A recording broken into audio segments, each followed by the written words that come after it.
So, welcome back. And today I want to talk about Bianca Censori. And I want to coin the term Bianca Core. Basically, just dive into her styling, her outfits, and her influence. And Masters of Architecture at the University of Melbourne in Australia.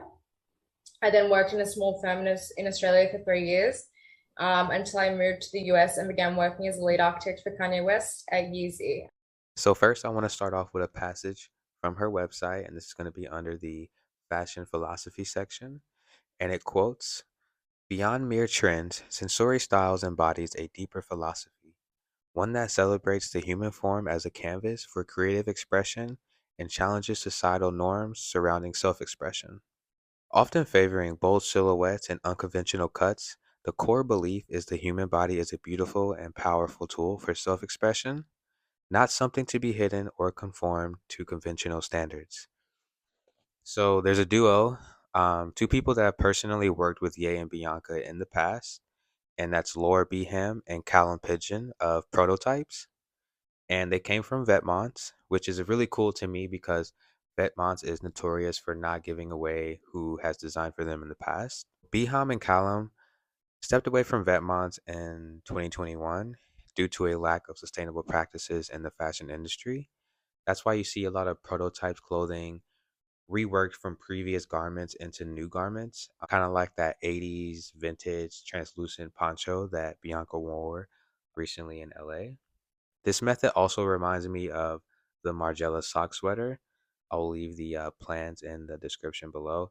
It's a really fun sweater to make, and it comes from taking socks and kind of knitting it into a sweater. So the first time we saw this look from Bianca was in April 2023 at the Fear of God show. And this look was made all of hosiery from Wolford. And it was basically taking the hosiery, turning it upside down, and making a mask and a long sleeve fit out of it. What's so cool about hosiery is not only the sheen that it has, but the optical illusion that it gives off. It's a trompe l'oeil. Hosiery is a garment that only comes to life when worn on the body. On its own, it's flat and shapeless, and it's invented to really highlight the wearer. Another designer who has had a hand in creating these looks for Bianca is Moa Lola.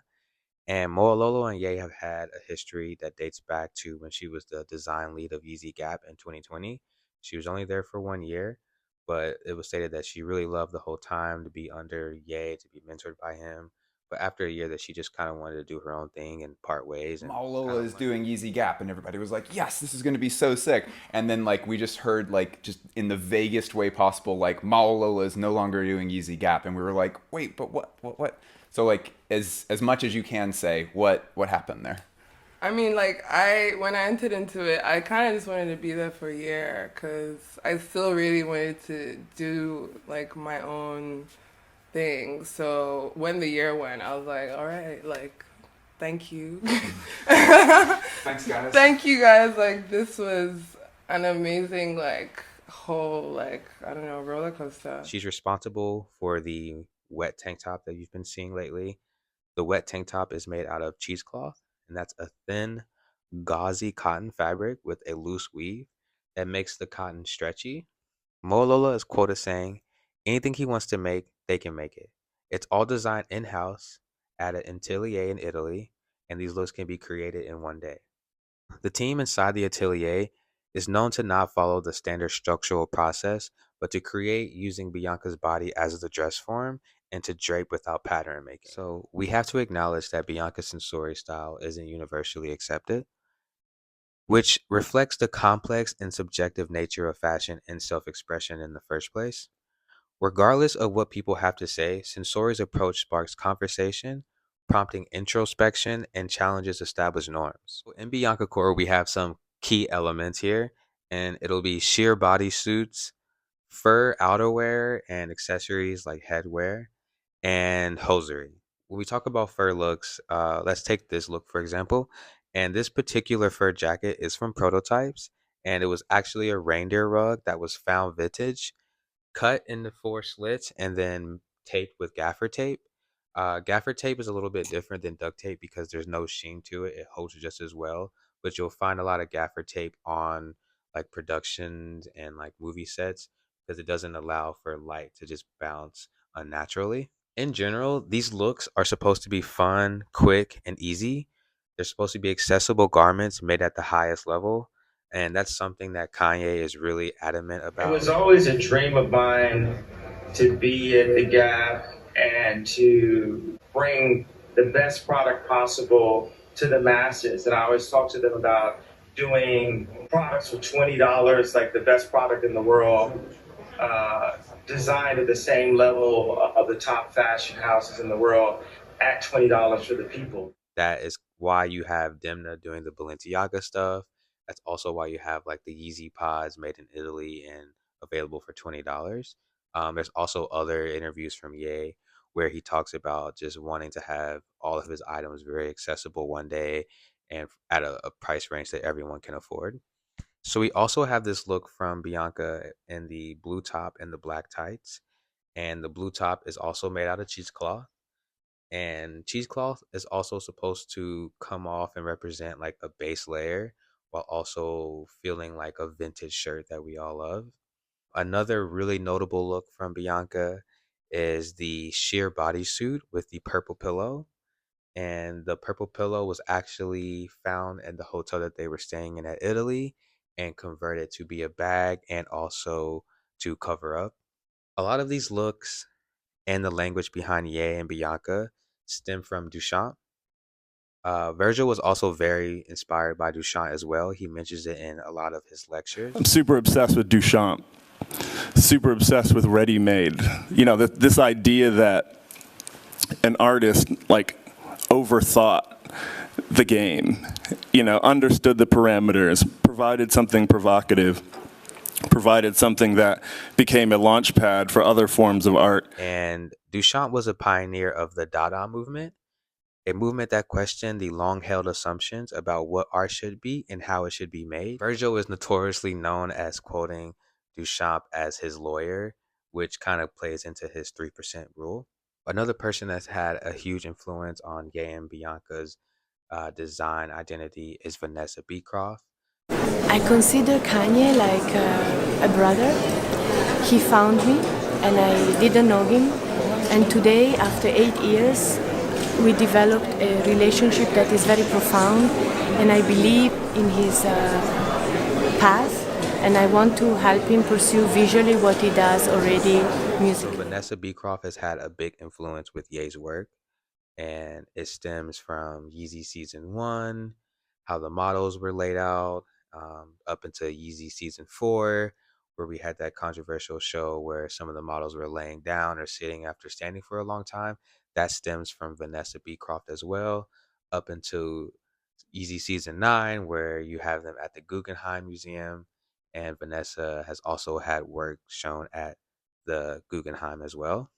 This is a video from Vanessa that explains more of her vision and identity behind fashion. So the rules number one is do not speak, do not act, do not move too fast, behave as if you were alone, do not act sexy, be detached, be remote, hold your position and wait until you are tired and then you can sit down. This could be why we don't hear much from Bianca and why people mistakenly feel like she's being forced into these looks with no say, when really everything is performance art and the world is everyone's stage.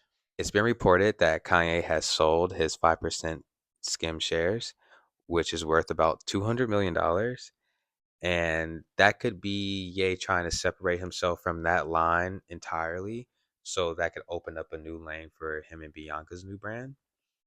I personally can see Bianca and Ye having a new clothing line. There's not much competition, in my opinion. I can only think of Agent Provocateur and La Perla. All of these moments have been marketing building up to launch Bianca's brand. It reminds me of how Ye kind of had Kim with those paparazzi shots a long time ago. And you also see it with like ASAP Rocky with the Bottega shots recently. Bianca is no stranger to having her own business and her own line as well. She also had a jewelry brand named Nylon, and this brand started straight after high school. She created this brand using mesh and crystals to make accessories. She kept running this brand throughout her time at architect school as well. Bianca's architect portfolio is actually really cool. is very impressive. Her vision blurs the boundaries between the built environment and the natural world. It takes place in desolate areas like the desert or the countryside, which reminds me of Rem Koolhaas, one of my favorite architects, whose recent work questions the future, especially as the countryside being the forefront of modernization. Rem Koolhaas is quoted saying the countryside is still the place where new ideas and experimentation actually take place. Why I coined this Bianca core is that you're starting to see elements from these looks being built off and interpreted into brands. I really love that people can build an entire universe from these looks and stylings. You have brands like No Scene Girls by Austin C. Banks and Slow Mafia, and it's arguable if they came before or after. You see Bianca pop up in this look once again, Fear of God, April 2023, and No Scenes page started in October of 2023. But if you've been paying attention to Slow Mafia styling, there's looks from her that are vaguely similar that started off in 2021. So this could be called Toronto Core as well.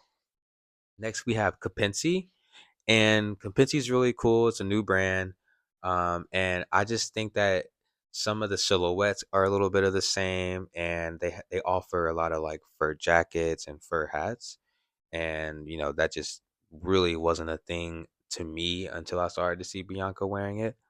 I could be wrong, but either way, Kapinski is a cool brand that you should look into. And next we have Butterfly and the Lamb. This is from Australia, and they also use similar fabrics and cuts. And a big signifier to me was they have a pair of shorts that have the cross right above the crotch. The most obvious person that's doing Bianca Core right now that doesn't need any more clout is Kim Kardashian. And for whatever reason she's doing it, she's definitely doing it. And there's more celebrities as well that are also putting on kind of like sheer bodysuits and playing with hosiery. So, in conclusion, Bianca Censori's choice of fashion celebrates the human form as a canvas for creative expression and individual freedom. It's meant to spark conversation and challenge societal expectations, which Ye is notoriously known for, and it leaves a cool, distinct mark on the landscape of contemporary fashion as we know it. I personally am a huge fan of Kanye. I've always been, and I really like the direction that he's going in.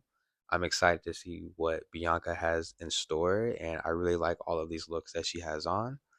And that's pretty much it for today. I want to coin this Bianca core. We'll see what happens. And thank you if you have made it this far. I really appreciate it. This was a fun video to make. Just something that I've been noticing and just want to kind of coin it Bianca Core. One of my favorite cores ever since Corp Core came out or Dad Core. So yeah, drop a like, subscribe. If you like this video, please share it. If you didn't like this video, don't share it. All right. Thank you. Seriously. Leave me, leave the king the alone.